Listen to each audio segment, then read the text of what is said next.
குத்து ரம்யாவை கடத்த போறதா மிரட்டின டைரக்டர். பிரபல கன்னட நடிகை திவ்யா ஸ்பந்தனா தமிழ்ல ரம்யான்ற பெயர்ல குத்து படத்துல நடிச்சதுனால குத்து ரம்யான்னு அழைக்கப்படுறாங்க. கன்னடத்துல முன்னணி நடிகையா இருந்த ரம்யா சமீபத்துல காங்கிரஸ் கட்சியில இணைஞ்சு மாண்டியா தொகுதி இடைத்தேர்தலில் வெற்றி பெற்று MP ஆனாங்க.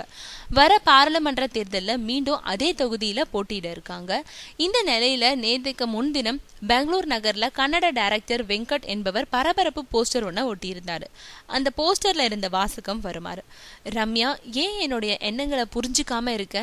என்னோட காதலை ஏத்துக்கொள்ள மாட்டாயான்னு எனக்கு தெரியல. அடுத்த வாரம் உன்னை கடத்திட்டு போய் பனசங்கர்ல உள்ள கோவில்ல திருமணம் செஞ்சுப்பேன். இதை யாராலையும் தடுக்க முடியாது. இது படத்துக்காக எழுதப்பட்ட வசனம் இல்ல, உண்மையிலேயே இது நடக்கும். நான் அடுத்து எடுக்க போகும் படத்துக்கு ஹிச்சா வெங்கட்னு பெயர் வச்சிருக்கேன். இவ்வாறு அந்த போஸ்டர்ல கன்னடத்துல குறிப்பிட்டிருக்காரு வெங்கட். இதை பார்த்த போலீசார் இது சினிமாவுக்கான புதுமையான விளம்பரமா இல்ல நிஜமாவே மிரட்டுறாரான்னு குழம்பி போனாங்க. ரம்யாவும் இதை பத்தி புகார் எதுவும் கொடுக்கல. சினிமா உலகத்தினரும் சீரியஸா எடுத்துக்கல.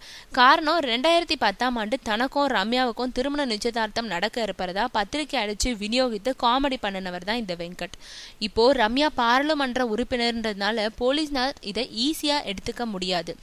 அதனால அவர்கிட்ட போலீசார் விசாரணை நடத்தி வராங்க. ரம்யா அவர் மேல புகார் அளிச்சா வெங்கட் கைது செய்யப்படுவார், இல்லனா எச்சரிச்சு விடுவிக்கப்படுவார்னு சொல்றாங்க பெங்களூர் போலீஸ்.